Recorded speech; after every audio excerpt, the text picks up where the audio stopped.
दोस्तों नमस्कार। आइए आज हम आपको प्रयागराज के एक ऐसे महान हस्ती से परिचय कराने जा रहे हैं जो आज इस दुनिया में नहीं है, लेकिन वो स्वर समाज और बारी समाज के लिए एक महान नायक थे। उनका परिचय के मोहताज तो नहीं है, लेकिन आज हम आपको बारी समाज के भाजपा सेक्टर के प्रभारी श्री बनवारी लाल रावत जी से उनके विषय में कुछ जानकारी जानना चाहता हूँ। श्री बनवारी लाल बारी जी। मैं श्री शिवराज चंद्र रावत जी का बहुत दिन से ही परिचय रहा है। उन्होंने 1977 में एमरजेंसी के खिलाफ आवाज़ उठाई और 18 महीने तक मीसा में बंद रहे। उसके पश्चात सन 77 में जब वहाँ से जेल से छूटने के बाद अपना राजनीतिक करियर शुरू किया और यहीं पर गरीबों और नीचे तबकों को बसाने के लिए लोहिया नगर का निर्माण किया। उसके पश्चात उन्होंने जनपद बारी सभा का गठन किया जो कि समाज के हित के लिए काम किया।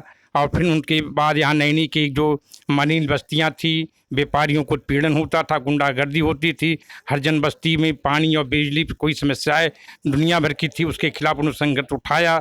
उसके बाद नैनी सब्जी मंडी का निर्माण कराया। यही नहीं, उन्होंने इसके लिए कई बार जेल गए, डीएम कार्यालय, पुलिस लाइन, हर जगह उन्होंने धरना प्रदर्शन किया।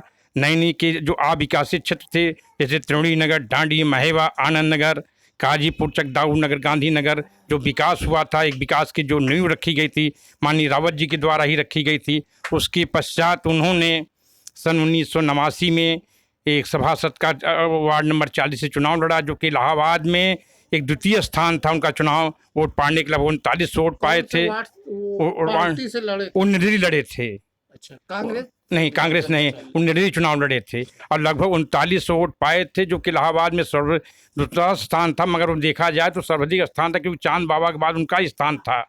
उसके पश्चात उन्होंने लगातार संघर्ष किया। फिर कुछ पारिवारिक और सामाजिक स्तर हुए, अपना थोड़ा राजनीतिक करियर कम कर अपने व्यवसाय वकालत में लड़े। और उसके बाद उन्होंने फिर जमुना पार संघर्ष समिति का गठन किया और यहाँ पर गरीबों और लोगों के उत्पीड़न के लिए लगातार संघर्ष करते रहे। उसके पश्चात उनको भगवान ने ऐसे कुछ उनकी बीमारी दी जो ठीक नहीं हुई, आज हमारे बीच नहीं हुए हैं। फिर भी आज उनके लिए मैं सदा यहाँ लोग याद करते हैं। कोई भी यहाँ नैनिक उत्पीड़न कोई भी प्रकार के होता है तो रावत जी का नाम हमेशा याद रखा जाता है। बस मैं भगवान से ईश्वर प्रार्थना करता हूँ कि उनकी आत्मा को शांति बनाए रखे। बस बहुत बहुत धन्यवाद आपका। तो ये जो हमारे बनवारी लाल भाई साहब थे, इन्होंने सुरेश चंद्र रावत के जीवन पर प्रकाश डाला। मैं आपको एक चीज़ और बताना चाहता हूँ कि ये सुरेश चंद्र रावत जी केवल स्वर समाज के ही नहीं, ये बारी समाज के भी एक जननायक थे जिन्होंने अंबेडकर नगर जो कि बारियों से भरा हुआ है, इसको इन्हीं के द्वारा बसाया गया है। और बारी समाज सेवा संस्थान का भी नींव इन्होंने ही रखी और इन्होंने अपने 10-11 आदमियों को मेंबर बनाकर वो संस्था का संगठन का स्थापना की और उसमें बारी समाज को जोड़ने का काम किया। और इनके रहते हुए अगर कोई भी बारी समाज का कार्यकर्ता नाराज होता था तो ये इनके दिल से जोड़ने का एक ये काम था कि उसको व्यक्तिगत फ़ोन करते थे और कहते थे, अरे भैया कल प्रोग्राम है तो का मालूम है कि नहीं। अगर आदमी को ना भी जाना होता था तो इनके आदेश को अपना मान के वो जरूर पहुंचता था उस मीटिंग में।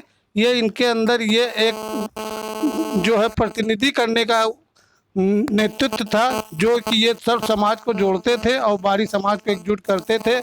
और मैं जैसा कि अभी बारी समाज सेवा समिति के 15 अगस्त के झंडारोहण में मैंने फिर इस बात को उठाया कि अंबेडकर नगर के मुख्य द्वार पर स्वर्गीय सुरेश चंद्र रावत बारी जी का नगर निगम के द्वारा द्वार का निर्माण कराया जाए, जिस पर मैं ये मांग करता हूँ कि ये सुरेश चंद्र रावत जी के पुत्र से कि ये अंबेडकर नगर के लोगों से एक एप्लीकेशन बनाकर उस पर अंबेडकर नगर के लोगों से सिग्नेचर कराए, जिससे कि हम लोग वर्तमान महापौर जी से इस संबंध में ज्ञापन देकर इस कार्य को पूर्ण कराने में सफल हों। इसी के साथ मैं मीडिया प्रभारी शंभुनाथ रावत बारी, प्रयागराज, उत्तर प्रदेश। धन्यवाद।